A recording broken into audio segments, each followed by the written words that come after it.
देखो, तो इस क्लास में हम लोग समझेंगे कि आखिर भारत सरकार के द्वारा क्या प्रयास है डेटा प्रोटेक्शन को लेकर। सरकार कहाँ तक प्रतिबद्ध है ताकि हमारा जो पर्सनल डेटा है वो मिसयूज़ ना हो।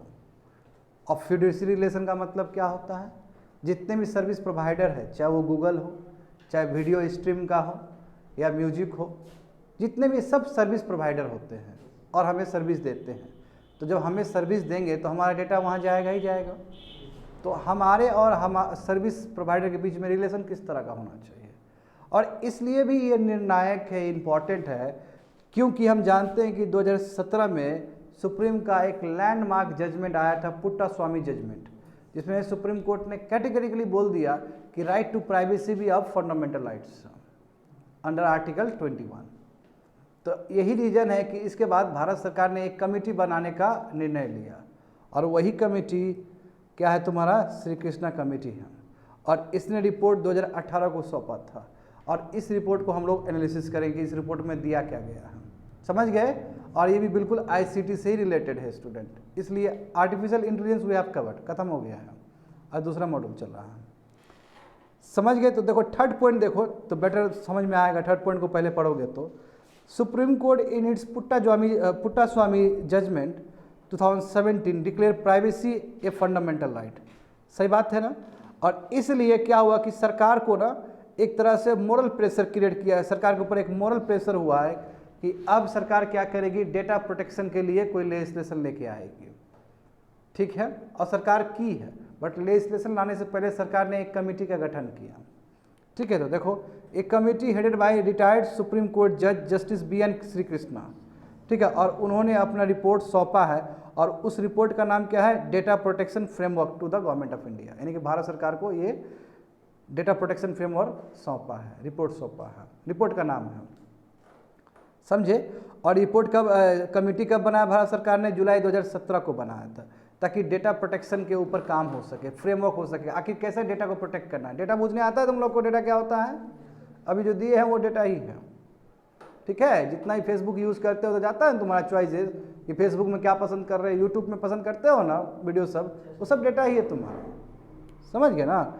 तो रिपोर्ट में यही बताया गया है, कोशिश किया गया, एम्फसाइज किया गया है कि सिटीजन का इंटरेस्ट बना रहे। और रिस्पॉन्सिबिलिटी क्या है स्टेट का, the responsibility state have to protect it but not at the cost of trade and industry. देखो बहुत इंपॉर्टेंट बात कहा गया है कि प्राइवेसी अपने जगह बहुत इंपॉर्टेंट बात है, डेटा प्रोटेक्शन अपने जगह बहुत इंपॉर्टेंट बात है, बट डेटा प्रोटेक्शन के रूप में हम पूरा ट्रेड एंड कॉमर्स को ही बर्बाद ना कर दें, क्योंकि हम जानते हैं कि 21वीं सदी में डेटा ही है जो कि सब कॉमर्स और इंडस्ट्री से इंटर रिलेटेड है। इसलिए बहुत पॉलिटिशियन ये बात कहे जाते हैं कि 21st century is your data century. सही बात है कि नहीं है, क्योंकि हम अब तुम डेटा को टू मच प्रोटेक्ट कर दोगे, डेटा के साथ टू मच वो करोगे, अप्रीहेंशन रूप से देखोगे, तो फिर तुम्हारा कॉमर्स और इंडस्ट्री भी डेवलप नहीं हो पाएगा, क्योंकि हम जानते हैं आर्टिफिशियल इंटेलिजेंस आज डेवलप्ड हुआ है या फिर जो हो रहा है। यदि डेटा में टू मच कॉन्स्टेंट लगा दोगे तो वो भी डेवलप नहीं हो पाएगा, but at the same time privacy भी तो देखना है लोग का। तो इसलिए वहाँ पे लिखा गया है कि सिटीजन का हित भी होना चाहिए और स्टेट का प्रोटेक्शन भी होना चाहिए, कि ताकि ट्रेड एंड कॉमर्स पे, ट्रेड एंड इंडस्ट्री पे कोई फर्क ना पड़े। तो ट्रेड एंड इंडस्ट्री भी एक तरफ फ्लरिश रहेगा, एट द सेम टाइम जो सिटीजन है उसकी जो डेटा है वो भी प्रोटेक्टेड रहेगा। बैलेंस करना है दोनों को। A committee has also propose A draft personal data protection bill, और कमेटी ने अनडाउटली एक बिल भी सुझाव दिया है कि कैसे हम डेटा को प्रोटेक्ट कर सकते हैं, और उसी के बारे में पढ़ने वाले हैं। तो कमेटी का जो प्रमुख चीज़ है, रिपोर्ट है, वो हम पढ़ेंगे सेकंड पेज से। देखो details of the report. First, fiduciary relation and obligations of fiduciary. क्या होता है फिड्यूशियरी का मतलब, हाँ, फिड्यूशियरी का मतलब क्या होता है स्टूडेंट? फिड्यूशियरी का मतलब होता है ट्रस्ट वर्दीनेस, तुम्हारे और मेरे बीच में ट्रस्ट होना चाहिए। इसी तरह इंडिविजुअल और जो सर्विस प्रोवाइडर है, इसमें कहा गया कि जो इंडिविजुअल कौन, तुम, हम, जो एक तरह से डेटा को वो कर रहे हैं, यूज़ कर रहे हैं, और हमारा डेटा सर्विस प्रोवाइडर के पास है। जैसे सर्विस प्रोवाइडर गूगल हो गया, सर्विस प्रोवाइडर हो गया, अमेजन टाइम तुम्हारा सर्विस प्रोवाइडर हो गया, कोई भी म्यूजिक सुनते हो ऐप में वो तुम्हारा सर्विस प्रोवाइडर हो गया। यानी कि उसके साथ और मेरे साथ जो रिलेशन होना चाहिए वो फिड्यूशियरी का होना चाहिए।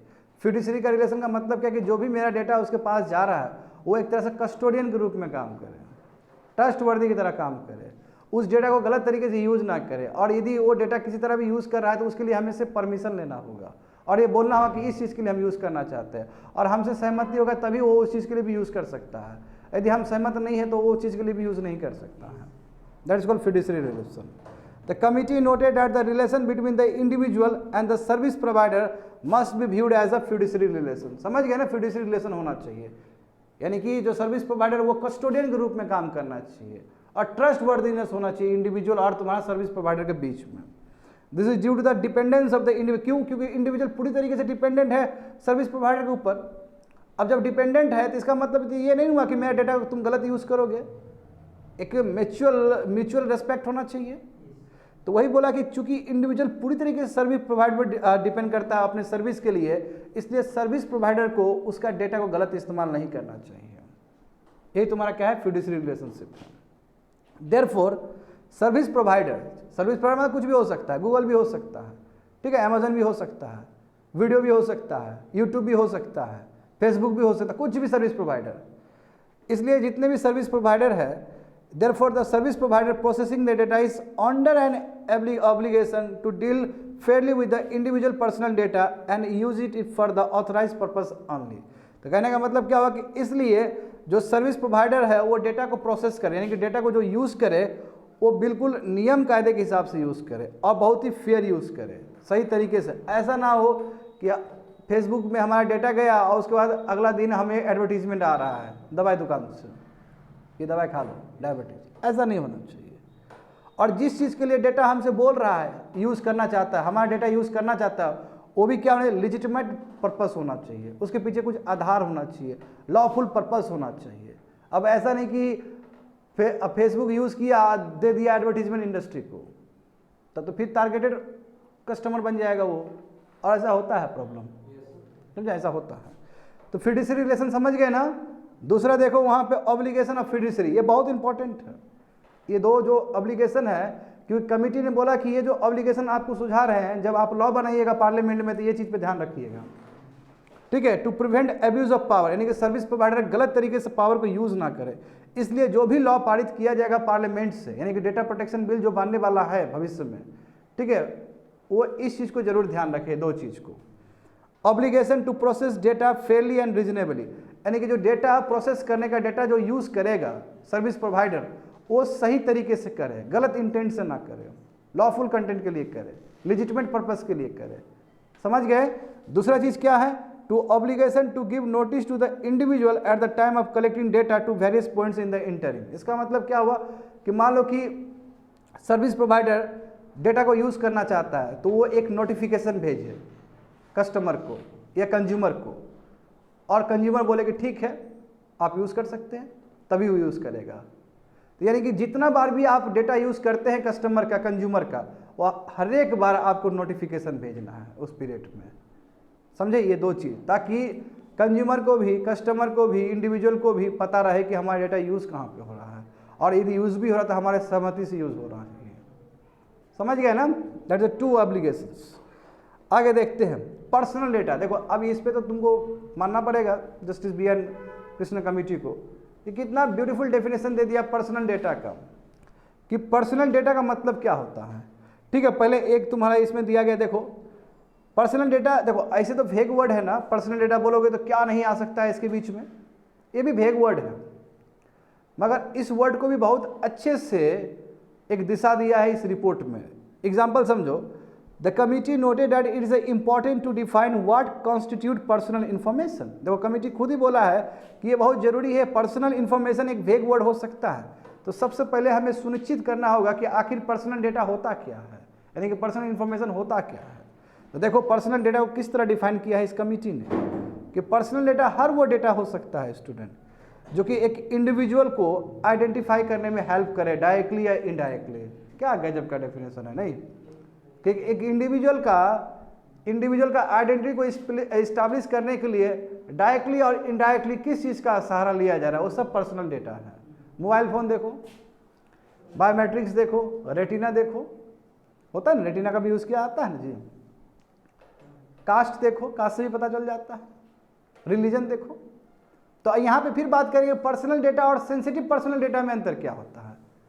एक बात समझ में आ गया। तो पर्सनल डेटा का मतलब क्या है कि यानी कि आदमी का आइडेंटिटी को इस्टेब्लिश किया जा रहा है डायरेक्टली या indirectly, that is called personal data.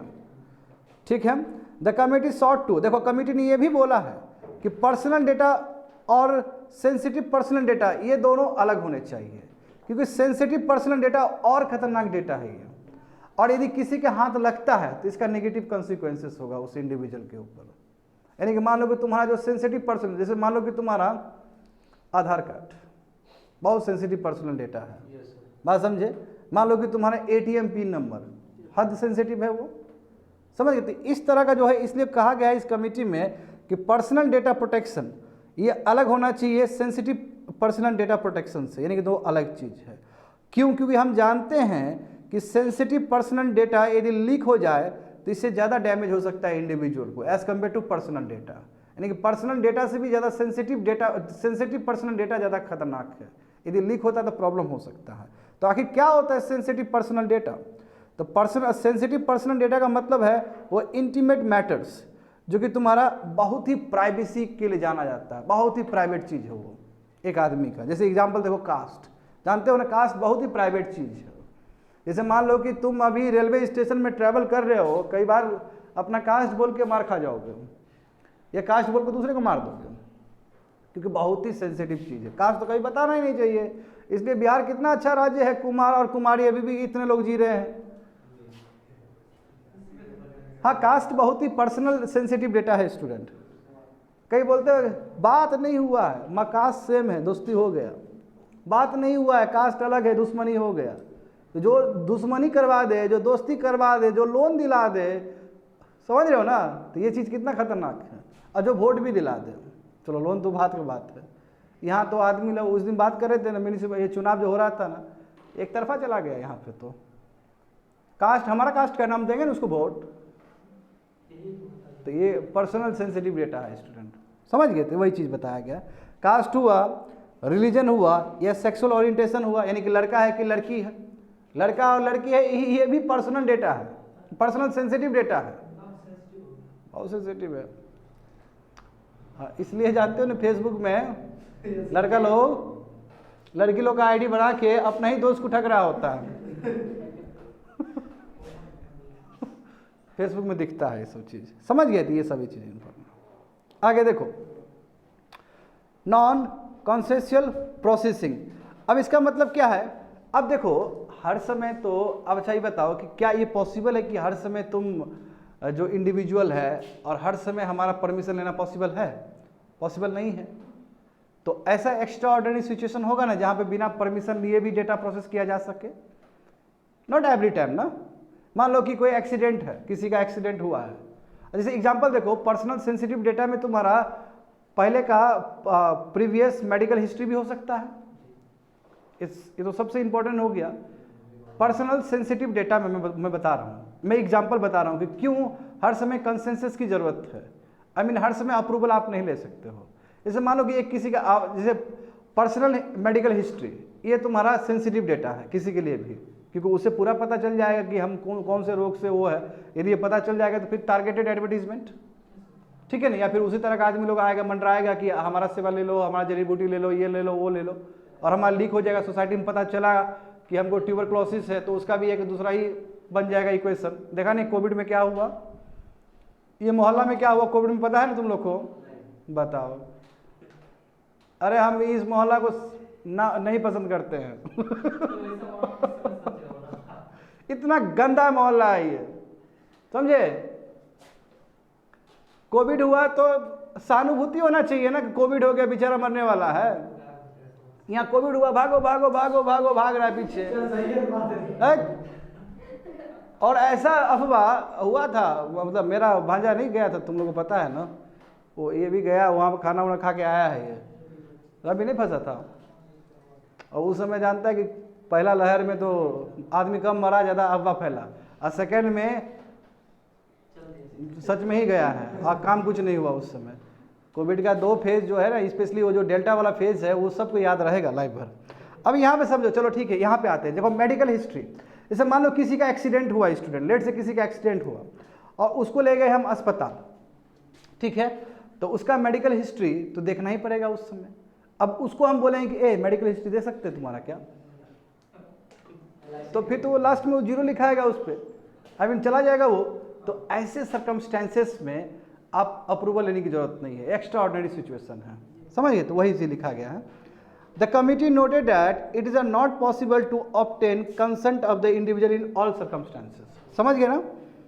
तो इसलिए दूसरा आधार होना चाहिए, एक सेपरेट आधार होना चाहिए जहां पे डेटा को प्रोसेस किया जाए, डेटा को यूज किया जाए without the consent of the individual या अफेक्टेड वन, ठीक है। और क्या क्या ये होना चाहिए, इसके लिए क्या क्या आधार बनाया गया है, where processing is relevant for the state to discharge its welfare function. अब इस चीज को लेकर बहुत क्रिटिसिज्म भी हुआ है। अब बोला है कि स्टेट ना अपने वेलफेयर स्कीम्स को इंप्लीमेंट करने के लिए पर्सनल डेटा को यूज कर सकता है सिटीजन का। तो अब स्टेट का वेलफेयर का कॉन्सेप्ट दो आप बैठ के, तुम हो सकता है स्टेट को खुद वो चाहता है कि एग्जीक्यूटिव फिर पावर में जीत के आ जाए तो उसका दुरुपयोग होगा फिर। तो ये जो पहला जो स्टेटमेंट है ना बहुत ही वेग है, ठीक है, बहुत ही वेग है, यानी कि जहां पे प्रोसेसिंग यानी कि डेटा का यूज करना जरूरी हो स्टेट के लिए ताकि स्टेट वेलफेयर फंक्शन को डिस्चार्ज कर सके। हाँ बिल्कुल, वो बात करेंगे, आधार कार्ड पे तो होता ही अभी, जैसे ट्रांसफर पेमेंट आधार कार्ड के बेसिस पे दिया जाता है। हाँ कर सकते हैं, कर सकते हैं बिल्कुल। To comply with the law और with the court orders in India. अब इंडिया का मान लो कि सुप्रीम कोर्ट का या फिर तुम्हारा हाई कोर्ट का या फिर किसी भी लॉ को सेटिस्फाइड करना है तो उस समय आप पर्सनल वाला जो ये जो डेटा है उस चीज़ का वायलेशन कर सकते हो, बिना अप्रूवल का भी ले सकते हो। अब सुप्रीम कोर्ट ने कुछ ऑर्डर कर दिया, ठीक है ना, तो अब उसको पूछोगे, उस आदमी को, क्रिमिनल को या किसी को पूछोगे तुम्हारा डेटा दे के दोगे कि नहीं दोगे, उस समय you have to follow the court order ना, you have to follow the law. तो उस लॉ को फॉलो करने के चक्कर में, उस कोर्ट का जजमेंट को फॉलो करने के चक्कर में आप उस समय वायलेशन कर सकते, कोई दिक्कत नहीं है। तीसरा देखो, जब जरूरी है, जैसे किसी आदमी का लाइफ बचाना है, जैसे हम लोग अभी बात किए हैं, एम्बुलेंस था ना वो वाला, वो जो भी घटना हुआ था, एक्सीडेंट हो गया किसी का, तो उस स्टेज में उस घड़ी हम यूज़ कर सकते हैं बिना अप्रूवल लिए हुए। हाँ, एम्प्लॉयमेंट कॉन्ट्रैक्ट, देखो अब मान लो कि कई लोग जाता है ना जॉब लेने के लिए, जैसे एग्जांपल देखो ना तुम ही लोग का, यूपीएससी लोग का, जब मेंस पास करोगे ना बाबू तो पूरा होगा चेक तुम लोग का, कोई इसका हिस्ट्री तो नहीं है, क्रिमिनल केस तो नहीं है इसके अगेंस्ट, कोई इसका सिविल केस तो नहीं है। सिविल केस हुआ, क्रिमिनल केस हुआ तो बढ़िया से फाइल जाएगा फिर घर में, रिजेक्ट हो जाओगे बढ़िया से। तो उस समय तुम ये नहीं बोल सकते हो यूपीएससी को या फिर गवर्नमेंट सर्विस जो भी तुमको जॉब दे रहा है उसको ये नहीं बोल सकते हो कि हमको बिना पूछे काहे लिए आप, नो, वो ऑथराइज है, वो लॉफुल कंटेंट है, वो लॉफुल लेजिटिमेट पर्पज है। यूपीएससी में होता है ये चीज़, जान लेना, ये प्राइवेट भी करता है, टाटा किया था हमारा, करता है, करेगा आराम से, जाएगा थाना में, जाएगा पुलिस स्टेशन में, जाएगा वो चीज़, समझे। इन एम्प्लॉयमेंट कॉन्ट्रैक्ट्स वही है लिमिटेड सिचुएशन जहाँ पे आपको बिना एम्प्लॉयड सेटिस्फाई होने के लिए पुराना हिस्ट्री को निकालता है उसका, तब जाके जॉब मिलता है उसको, ठीक है, समझ गए ना। तो यहाँ पे पूछा नहीं जाता है। देखो, restriction on processing and collection of personal data, तो द कमिटी रिकमेंडेड प्रोसेसिंग। अब देखो प्रोसेसिंग वर्ड का मतलब क्या होता है, प्रोसेसिंग वर्ड का मतलब होता है डेटा को कलेक्ट करना, डेटा को कहीं पे रिकॉर्ड करना, ये डेटा को रखना, ये डेटा को ठीक से एनालिसिस करना, ये डेटा को डिस्क्लोज करना। डिस्क्लोज का मतलब क्या होता है, यूज़ करना, ये दूसरे पर्पज से वो रख देना, कहीं पे ट्रांसमिट कर देना, ये सभी चीज़ प्रोसेसिंग के अंदर आते हैं, ठीक है। और आप पर्सनल डेटा को प्रोसेसिंग जो करोगे वो बहुत ही क्लियर, स्पेसिफिक, लॉफुल पर्पस के लिए करोगे, लेजिटिमेट पर्पस के लिए करोगे, गलत तरीके से यूज़ नहीं करोगे। और जब आप यूज़ करोगे तो आपको बताना पड़ेगा जिस इंडिविजुअल को आप यूज़ कर रहे हो।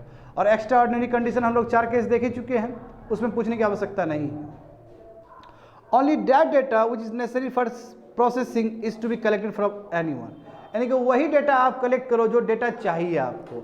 ऐसा नहीं कि प्रोसेसिंग करना है डेटा ए, आप मांग रहे हो जेड, ये नहीं होना चाहिए।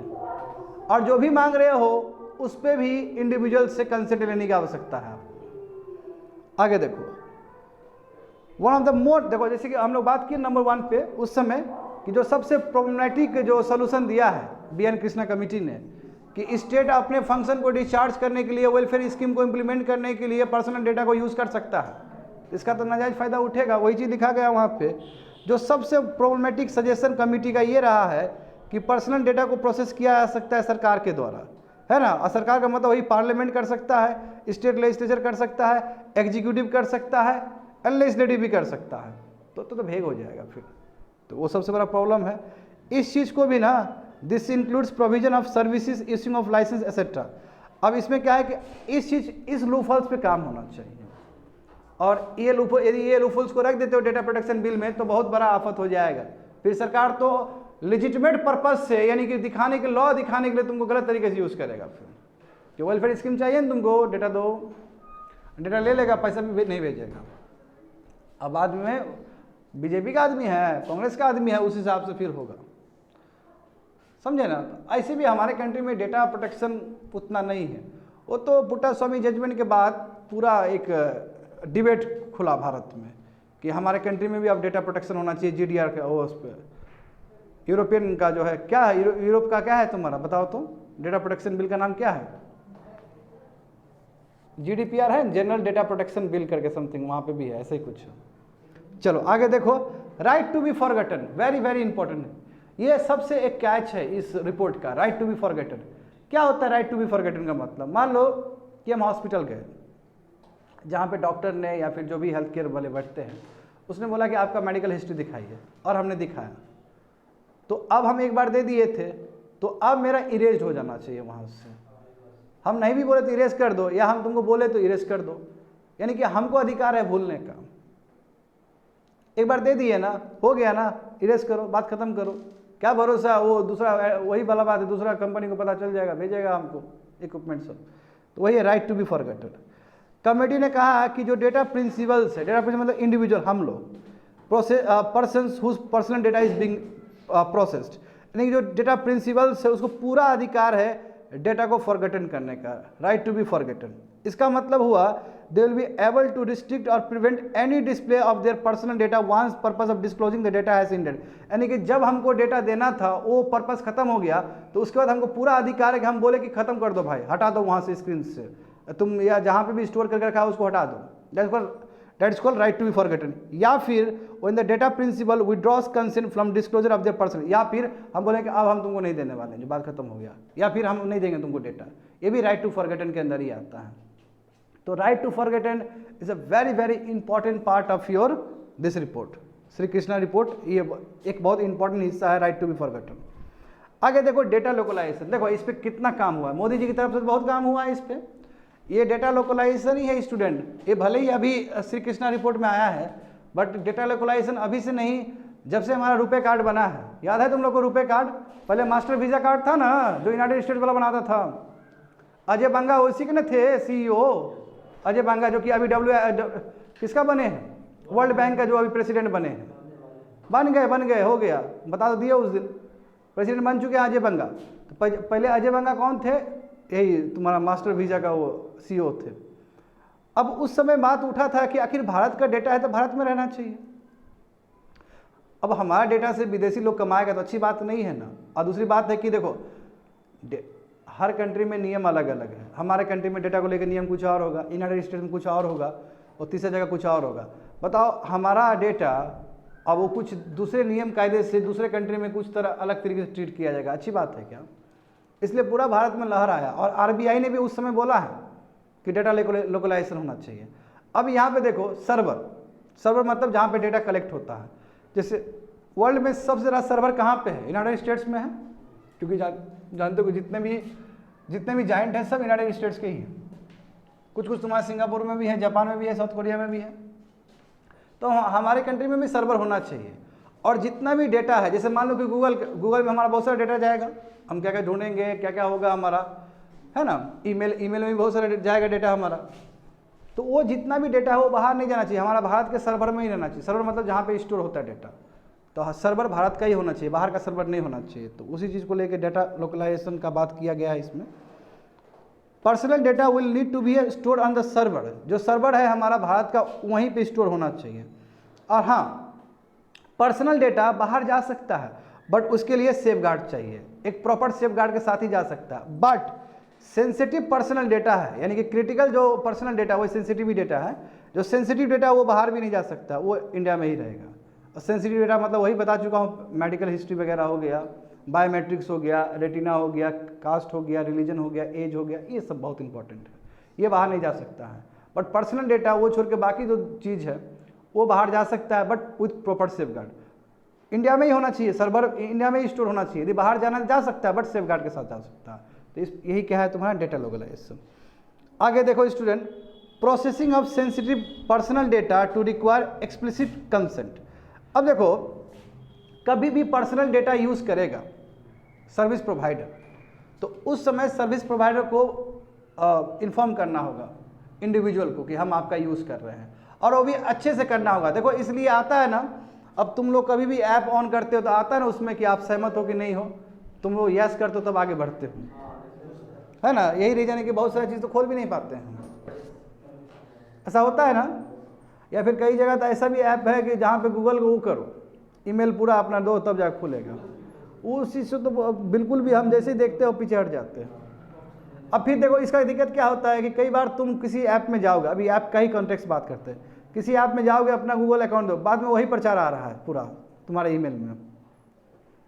जैसे IAS फोरम में गया, तुम ईमेल लगा दिया तो IAS फोरम का 10 को मैसेज आएगा तुम्हारे ईमेल में। हाँ, बैजू देखता नहीं, बैजू क्या हाल किया है, तो फिर क्या करोगे, इतना बड़ा जाइंट है, लड़ भी नहीं पाओगे। देखो यहाँ पे, the committee recommended that sensitive personal data, जैसे पासवर्ड हो गया, फाइनेंशियल डेटा हो गया, सेक्सुअल ओरिएंटेशन हो गया, बायोमेट्रिक डेटा हो गया, रिलीजन हो गया, कास्ट हो गया, ये जो सेंसिटिव पर्सनल डेटा है should not be processed unless, ये ऐसे प्रोसेस नहीं कर सकता है तुम्हारा सर्विस प्रोवाइडर, बात समझे, या फिर सरकार भी तो कर ही सकता है, सरकार भी कर ही सकता है ना। ये ऐसे नहीं कर सकता है जब तक एक्सप्लिसिट कंसेंट ना मिल जाए। एक्सप्लिसिट कंसेंट मतलब जब तक इंडिविजुअल से ठीक से अप्रूवल ना मिल जाए, और इंडिविजुअल को भी पता होना चाहिए कि हमारा डेटा यूज़ किया जा रहा है, और उसी चीज़ के लिए आप करोगे जिस चीज़ के लिए आप मांगे हो। यानी कि हम मांगे हैं कि चलो ठीक है हम सेंसस देखना चाहते हैं, तो आपको सेंसस ही देखना, ये नहीं कि वो सेंसस देख कर दूसरी जगह दे दिए, समझे। इस एग्जाम्पल यहाँ पे बहुत अच्छा दिया गया है, देखो। So if you have disclosed your sexual orientation in a survey where you were told it would be used to assess the number of people with such orientation in a particular place, your name orientation cannot then be। अब तुमको बोला गया है कि तुम्हारा तुम boys हो कि गर्ल हो, ये सर्वे निकालना चाहता है, ठीक है। तो तुमने सिंपल बोल दिया बॉय है, और भी डेटा तुम्हारा उसके पास चला गया, तुम्हारा एज चला गया, क्या क्या नहीं चला गया, पर वो तुमको सर्वे क्या करवाया कि आपका वो बताओ, सेक्सुअल ओरिएंटेशन बताओ, आप बॉय हो कि है ना, गर्ल हो कि बॉय हो। तो आपने तो इस कॉन्टेक्स्ट से दिया था अपना कि हम बॉय है या गर्ल है, उस समय आपका दूसरा जो चीज़ है वो नहीं जाना चाहिए, वो प्रोसेसिंग नहीं होना चाहिए, वो दूसरी जगह पे नहीं जाना चाहिए। अदरवाइज ऐसा होगा, देखो मान लो कि यदि ऐसा होता है और वो एडवर्टाइजिंग एजेंसी को भेज देता है और वो आपको टारगेट करेगा, तो इस पर्पज से तो आपने डेटा नहीं दिया था, आपने इसलिए डेटा दिया था कि वो सर्वे करवा रहा था आपसे मेल और फीमेल का। बट आप मेल और फीमेल के चक्कर में आपने नाम तो जाएगा ही जाएगा, वहाँ पे आपका फ़ोन नंबर भी जाएगा, आपका ईमेल अकाउंट भी जाएगा, आपका बहुत सारा चीज़ जाएगा। तो बाकी जो चीज़ किया गया है उस पर कोई काम ना करे ये लोग, अब वो डेटा किसी को फॉरवर्ड ना कर दे, किसी एजेंसी को, ठीक है। यही है तुम्हारा एक्सप्लिसिट कंसेंट, समझ गए ना। तो देखो रविशंकर प्रसाद है ना, दिख रहे हैं तुम लोग को, डेटा प्रोटेक्शन अथॉरिटी। तो कमेटी ने कहा है कि चलो, कमेटी ने रिकमेंडेशन दिया है कि एक डेटा प्रोटेक्शन अथॉरिटी होना चाहिए जिसका काम हो कि डेटा प्रिंसिपल यानी कि इंडिविजुअल के इंटरेस्ट के लिए वो काम कर सके, उसका जो पर्सनल डेटा जो मिसयूज हो रहा है उस प्रिवेंट हो सके, रुक सके, और जितने भी जरूरी है सेफ गार्ड और ऑब्लिगेशन वो सब चीज़ को फॉलो किया जा सके, ताकि जो कॉरपोरेशन जो डेटा यूज़ करता है एज ए सर्विस प्रोवाइडर के रूप में, या गवर्नमेंट या और भी कोई हो सकता है जो डेटा फ्यूडिशरी है, डेटा फ्यूडिशरी मतलब वही सर्विस प्रोवाइडर, वो गलत तरीके से हमारा डेटा को डेटा प्रिंसिपल का जो डेटा गलत तरीके से यूज़ ना करे। डेटा प्रिंसिपल मतलब इंडिविजुअल्स एंड डेटा फ्यूडिशरी मतलब सर्विस प्रोवाइडर। तो ये दोनों में फ्यूडिशरी वाला रिलेशन क्रिएट होना चाहिए और गलत तरीके से डेटा को यूज़ नहीं करना चाहिए, समझ गए ना। जो ऑब्लिगेशन है डेटा फ्यूडिशरी के ऊपर, अब मैं बार बार बोल रहा हूँ, डेटा फ्यूडिशरी मतलब सरकार भी हो सकता है, कॉर्पोरेशन भी हो सकता है, और कोई भी कुछ भी हो सकता है, सर्विस प्रोवाइडर गूगल हो सकता है, रिलायंस जियो हो सकता है, कोई भी हो सकता है। जो ऑब्लिगेशन है डेटा फिड्यूसरी के ऊपर कि क्या करना, आपको ऑडिट करना, इंश्योर करना है, और आपके पास में एक डेटा प्रोटेक्शन ऑफिसर भी होना चाहिए। यानी कि जितने भी डेटा फिड्यूसरी है, जैसे मान लो सरकार, तो सरकार के पास भी तुम्हारा क्या होना चाहिए, डेटा प्रोटेक्शन ऑफिसर होना चाहिए, ताकि डेटा प्रोटेक्शन ऑफिसर देखेगा कि जो डेटा कलेक्ट किया है हमारा संस्था, वो संस्था सही डेटा प्रोसेस कर रहा है कि नहीं कर रहा है, क्या गलत जगह तो यूज़ नहीं कर रहा है, उस चीज़ को देखेगा। At the same time grievance redressal mechanism भी होगा। मान लो कि हमारा डेटा को गलत यूज़ कर लिया गया, तो हम as a individual, as a data principal हम कहाँ पे कंप्लेन करेंगे, तो वहाँ पे जाकर कंप्लेन करेंगे, बोलेंगे सर हमने तो दिया था सेंसस के लिए ये लोग को, और हमारा तो दूसरा कंपनी को दे दिया, हमारा ये गलत यूज़ किया है, तो उस समय जाकर कंप्लेन कर सकते हैं। समझ गए। The authority will need to publish code of practice on all the, और इसके पास अपना कोड ऑफ प्रैक्टिस भी होना चाहिए, उस आधार पे इन लोगों को काम करना चाहिए। समझ गए। अथॉरिटी मतलब जब डेटा प्रोटेक्शन एक्ट बन जाएगा तो जो अथॉरिटी क्रिएट किया जाए, तो अथॉरिटी के लिए ये सब होगा कि एक क्या होना चाहिए, डेटा प्रोटेक्शन ऑफिसर होना चाहिए, और वहाँ पे ग्रीवेंस रिड्यूसल मैकेनिज्म होना चाहिए। देखो इसमें इसको फुल पावर दिया गया है। Authority shall have the power to inquiry into any violation, यदि कोई भी वायलेशन हुआ है, डेटा फिड्यूसरी ने कोई भी गलत काम किया है, तो उस चीज़ को ये संज्ञान में ले सकता है और एक्शन ले सकता है इसके अगेंस्ट। यदि मान लो कोई क्रिमिनल एक्टिविटी कर दिया, कोई गलत कर दिया जो कि हमारे विरोध में चला गया, तो उस समय इस अथॉरिटी को, डेटा प्रोटेक्शन अथॉरिटी को पूरा अधिकार है उसको पनिश करने का। That's it.